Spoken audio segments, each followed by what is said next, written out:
Howdy! I've recently been working on a really cool dynamic reverb tool using Unreal Engine C++, and I wanted to show it off. So here's a deep dive into how it works.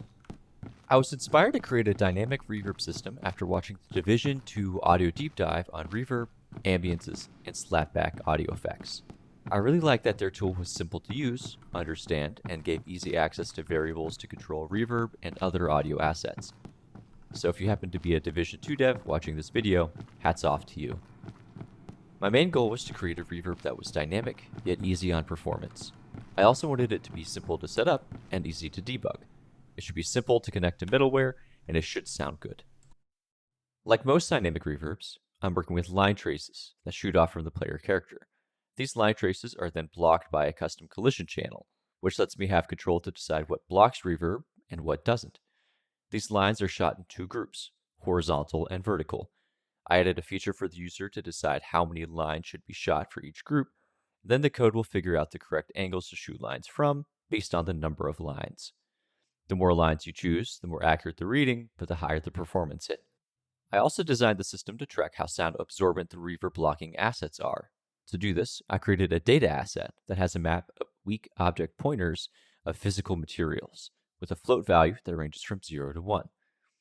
When a line trace hits an actor, I can grab the correct absorption value from the map without having to load the physical material into memory. This way, I can save on performance even more. If we have debug on, when a line hits a blocking actor, a debug box will spawn at the hit point. The debug box gives us 2 bits of information.